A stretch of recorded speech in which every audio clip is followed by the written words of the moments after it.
Have you ever walked away from a conversation, not feeling heard, not even angry, just drained? As if all your words, no matter how carefully spoken, fell into a void. And somehow, even after saying everything you needed to, you still lost something. Not because you were wrong, but because you were pulled into a game you never wanted to play. We live in a world where being loud is confused with being right, where speaking first means power, and silence is mistaken for surrender. But what if they were wrong? What if silence isn't the absence of strength, but the deepest expression of it? Nietzsche saw it. Long before the noise became normal, he saw through the illusion. He wrote for the rare ones, the ones who feel more than they say, the ones who carry storms inside but don't need to make thunder to be felt. He believed that the need to argue, explain, convince was not power. It was ego in disguise. And the one who can resist that need is the one who's already won. This isn't a lesson in how to outtalk anyone. It's a return to something quieter, something older, something true. The power that doesn't shout but shapes the room. The presence that doesn't perform but commands respect. This is the silence that unsettles, that heals, that reclaims, not because it demands attention, but because it doesn't need it. So if you've ever felt invisible, if you've ever kept quiet and wondered if that made you weak, I want you to hear this. You weren't hiding. You were listening to something deeper. And maybe, just maybe, that silence wasn't your weakness. It was your power, waiting to be understood. If a part of you is still awake and listening, then let's go deeper. If silence is strength, then why do we feel such urgency to break it? Why does stillness feel like weakness and reaction like control? It's because we were raised in a world that confuses noise with power. We've been trained, subtly, consistently, to believe that the one who speaks first wins, that to remain silent is to lose ground, to not respond is to be left behind. But that's the illusion. And it's the illusion that keeps you playing a game that was never meant for you. Every time you rush to explain yourself, every time you defend, correct, prove, you think you're protecting your truth, but you're handing it over. Because the moment you react, you reveal your center. You give them access to what unsettles you. You show them where your peace ends. And that's the true cost of reaction. It gives away more than it protects. Nietzsche saw this with a clarity most don't dare admit. He understood that most arguments aren't about truth. They're about control. People don't debate to understand. They debate to dominate, to reassert their own narrative, to silence the quiet voice that questions them. So when you feel the urge to reply, pause, not out of fear, but out of wisdom. Because the strongest one in the room is not the one who speaks the most. It's the one who doesn't need to, the one who can hold space for discomfort without filling it with noise, the one who can let others expose their chaos while staying rooted in their calm. That's not passive, that's presence. And that's the shift we're here to make. You don't need to win arguments. You need to stop entering battles that cost you your peace. Because the real power isn't in silencing others. It's in mastering the voice inside you that insists you must respond. If silence is strength, then why do we feel such urgency to break it? Why does stillness feel like weakness and reaction like control? It's because we were raised in a world that confuses noise with power. We've been trained, subtly, consistently, to believe that the one who speaks first wins.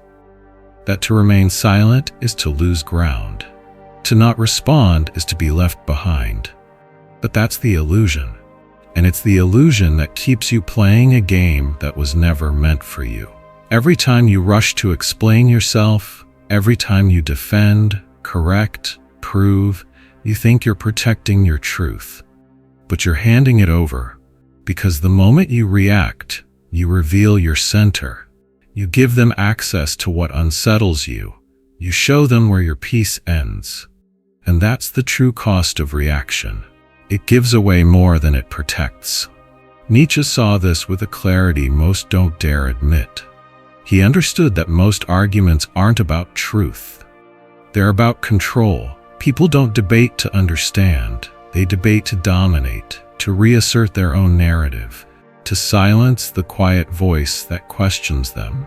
So when you feel the urge to reply, pause, not out of fear, but out of wisdom. Because the strongest one in the room is not the one who speaks the most. It's the one who doesn't need to. The one who can hold space for discomfort without filling it with noise. The one who can let others expose their chaos while staying rooted in their calm. That's not passive. That's presence. And that's the shift we're here to make.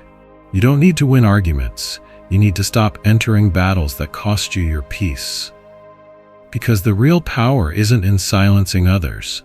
It's in mastering the voice inside you that insists you must respond. By now, you may have begun to see it, that what we often call communication is something else entirely. It's theater. Arguments dressed as reason, ego disguised as certainty, words used not to connect, but to perform. Most people don't speak to be understood. They speak to be seen. They speak to avoid silence, to keep their image alive. And so every conversation becomes a stage, every opinion a costume, every response a script written by insecurity. And here's the truth no one tells you. Most debates aren't about truth. They're about power. Not the kind that liberates, but the kind that clings tightly to the need to be right. In this theater of words, the one who doesn't step on stage, who doesn't act, perform, or explain, suddenly becomes the most powerful figure in the room. Why? Because unpredictability is unsettling. Stillness is disruptive. And silence is the one line no one knows how to counter. They'll try to provoke it, fill it, break it. Because your refusal to play by the script reminds them of something terrifying, that their words don't hold the weight they thought they did.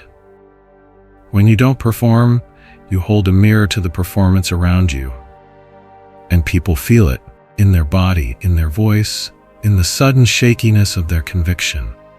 That's why silence is feared. Not because it's empty, but because it's honest. And when the room is filled with rehearsed responses and fragile pride, honesty is the most dangerous presence there is. So the next time someone pulls you into their performance, you don't have to audition. You don't have to play a role. You only need to sit still, rooted, unmoved. Because in a world addicted to the sound of its own voice, your silence is the only truth that echoes. You've seen it happen. The moment you go quiet, something shifts. Not in you, but in them. They fidget, their voice tightens, their words get louder, faster, more defensive. Why? Because the ego hates silence. It panics when there's no feedback to feed on. No applause, no resistance, no sound to drown out the deeper noise inside. Your silence becomes a mirror. And in that mirror, people start to see what they've been trying to outrun. Their fear, their self-doubt, the truth behind the performance. Most people don't speak to express themselves. They speak to protect themselves. They talk to distract, to dominate, to hide the gaps between who they are and who they pretend to be. But when you stay silent, genuinely silent, not out of fear but out of clarity, you strip away that comfort. They can no longer bounce their identity off your reaction.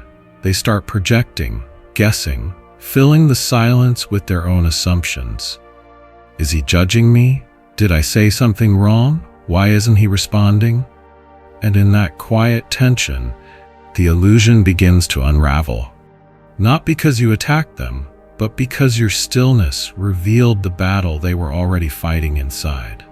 This is the part no one teaches you, that silence doesn't just expose others. It also reveals what they depend on. Some need control. Some need chaos.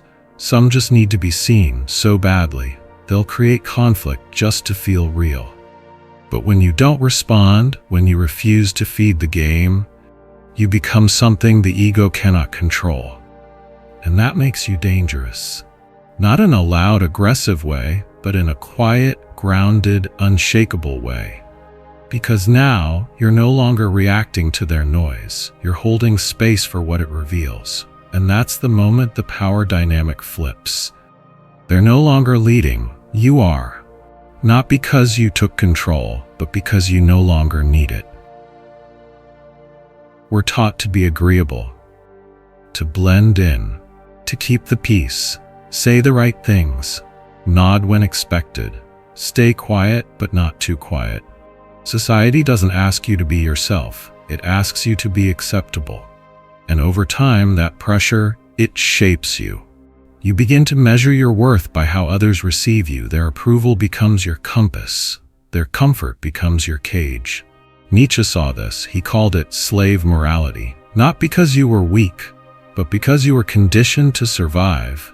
By shrinking, you learn to silence your instincts, to trade your truth for validation, to betray what's real for what's palatable. But the one who breaks free from this, the one who dares to stop performing, isn't cruel.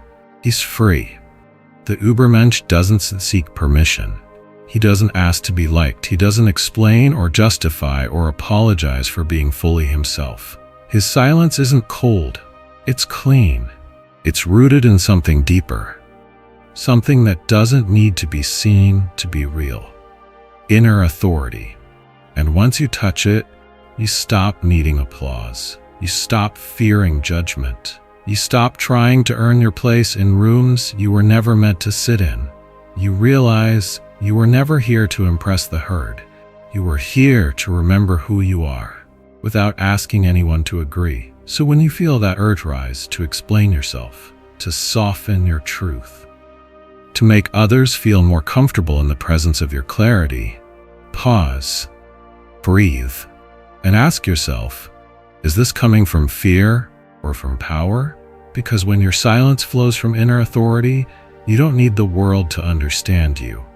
You only need the courage to remain yourself.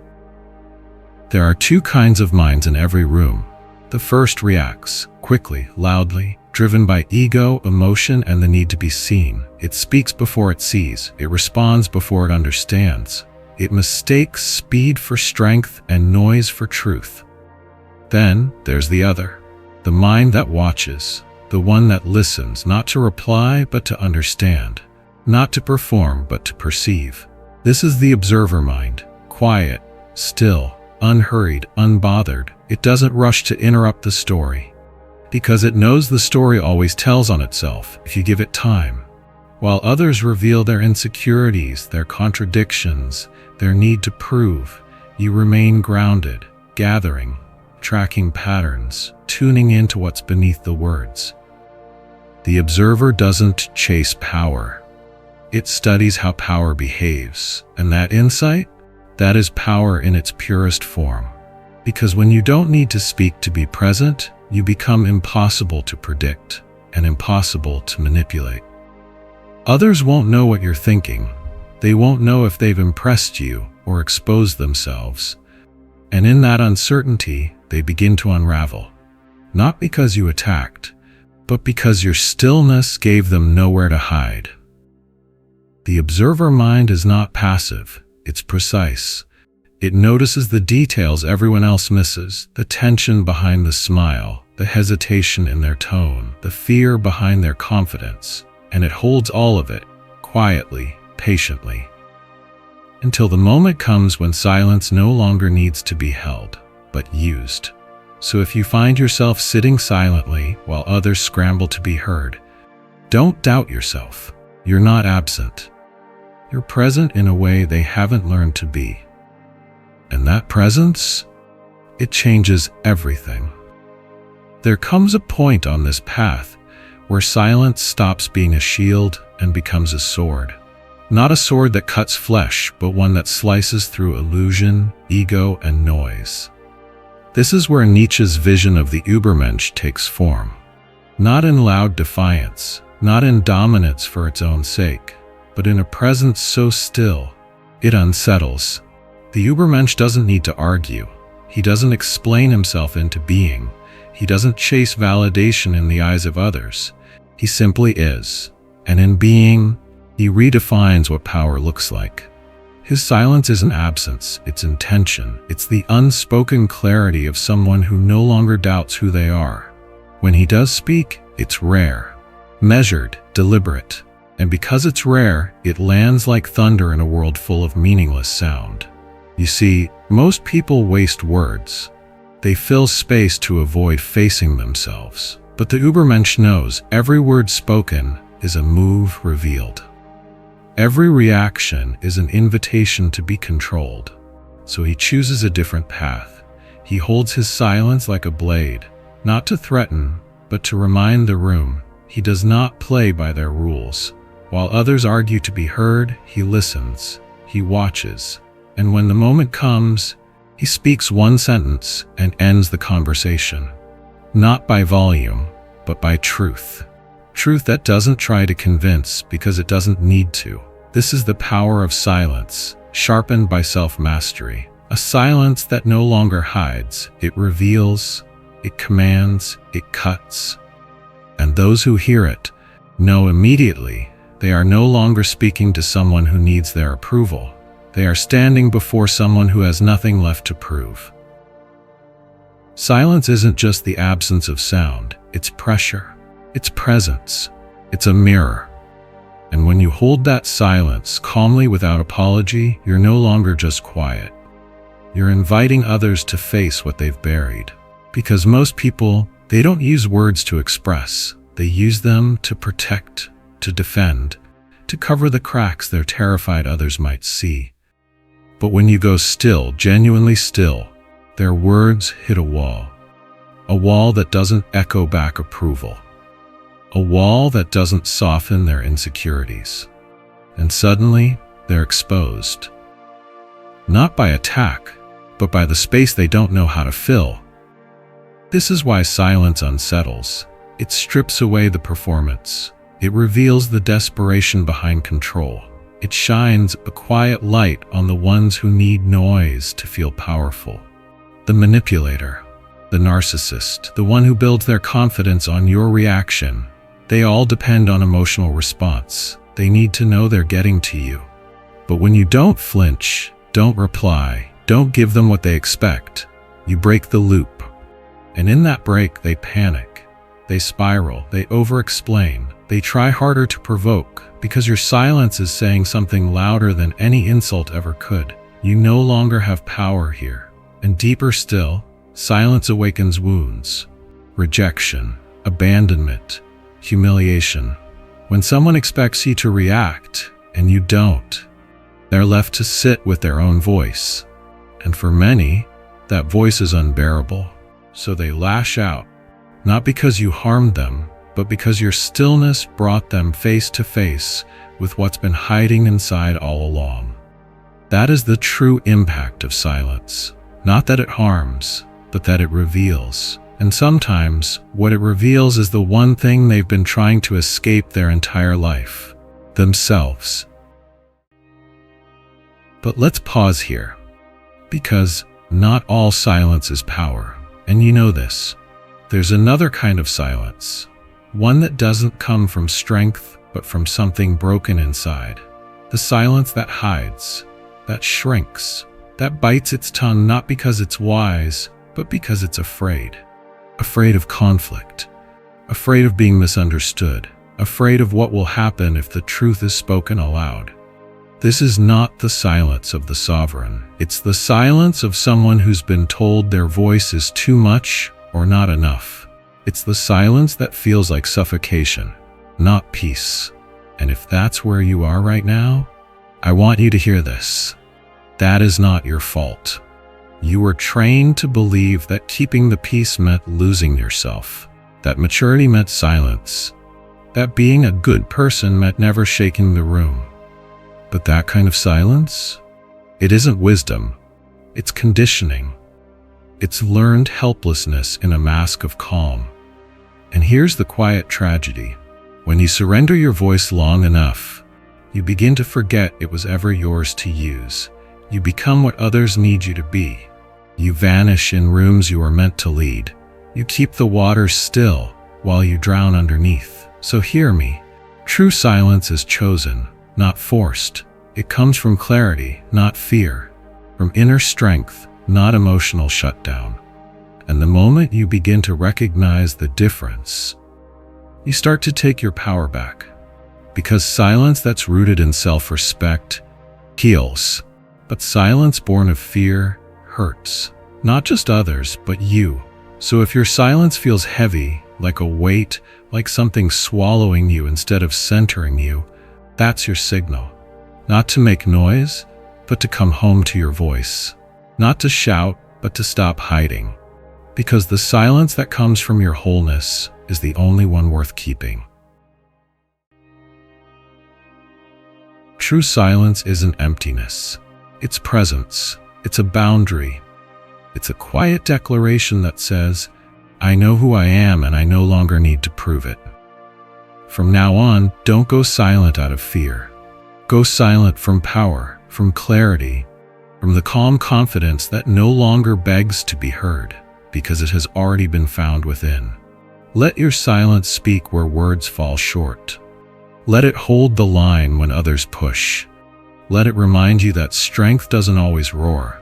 Sometimes it simply doesn't move. And if you're ready to stop explaining, stop reacting, stop shrinking, then make this your quiet vow. I choose the silence that commands respect. Not because you want to be feared, but because you're done being forgotten. Let your silence echo where your voice once trembled, and let it become the sound of your return to yourself. Thank you for listening. If this spoke to you, don't forget to like, comment, and subscribe. It truly makes a difference. See you in the next video. Until then, let your silence speak for you.